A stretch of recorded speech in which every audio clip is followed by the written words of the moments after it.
Kitang probable cause ang grupo ni dating Senador Gringo Honasan at senatorial candidate Rodante Marcoleta para maibalik sa Pilipinas si dating Pangulong Rodrigo Duterte, lalo na't sinasabing hindi dumaan sa due process ang pagpapadala sa kanya sa ICC. Hinikayat naman ng grupo ang mga Pilipino na suportahan ang kanilang isinusulong na electronic signature campaign para makakuha ng puwersa at makita ng ICC na may kapalpakan sa naging pag-aresto sa dating Pangulo. Ano gagawin natin? Okay, mabuti na itanong mo yan. Hindi na ito issue tungkol kay former President Duterte. Issue na ito ng bayan, ng sambayan ng Pilipino, ng Pilipinas. Iyan ang panawagan ni Senator Aspirant Gringo Honasan patungkol sa nagkakagulo at kasalukuyang hindi raw nagkakaisang bansa. Dahil dyan mag-oorganisa ang grupo ni Honasan kasama ang Reform Philippines at ang Democratic Party of the Philippines maging ang Malayang QC Party ng isang kampanya para may panawagan ng agarang pagpapauwi kay dating Pangulong Rodrigo Roa Duterte. Matapos itong dalhin sa The Hague, Netherlands, matapos itong maaresto sa bisa ng umano'y warrant of arrest mula sa ICC. Yan ang nakikita nilang solusyon para mapahupa ang kasalukuyang sitwasyon na kung saan nagkakaroon ng pagkakahati-hati ang mamamayang Pilipino.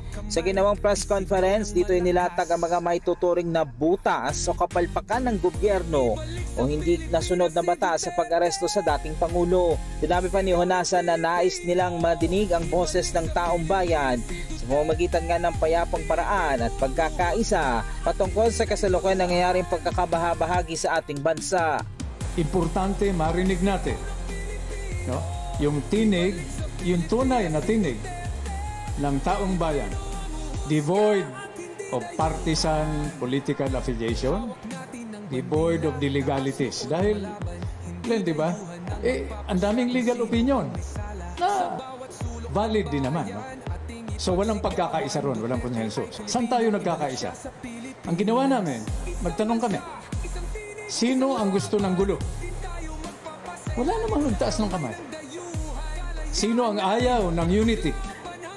Ito yung plataforma ng Unity na nagluklok sa ating Pangulo sa kinaroroonan niya ngayon. Walang nagtaas ng kamay. So doon tayo nagkakaisa. Ayaw natin ng gulo at gusto natin pagkakaisa. Dahil dyan, isang electronic signature campaigning ang ilulunsad ni Honasan at ng kanyang grupo kung saan para makakuha sila ng pwersa at makakuha ang atensyon ng International Criminal Court o ICC at ipakita na mayroong kapalpakan sa naging pag-aresto sa dating Pangulo. Nanawagan din sila sa mga Pilipino na masuportahan ang kanilang hanay at nilinaw din nilang wala silang pinapanigan kundi ang kanilang ginagawa lamang ay para sa taong bayan. Kahit na anong pamaraan, basta't pumirma ka, e-signature, dito sa loob ng ating bansa, abroad, pumirma ka para ipahiwatig sa ICC at sa Korte Suprema na ang unang hakbang dapat ay magtulungan tayo. Pag-isipan nilang mabuti para humupa yung sitwasyon, ibalik dito sa ating bansa si former President Duterte. Dito ikaw ng Pilipino, ibalik sa Pilipinas si Duterte. Pilipino ang huhusga at hindi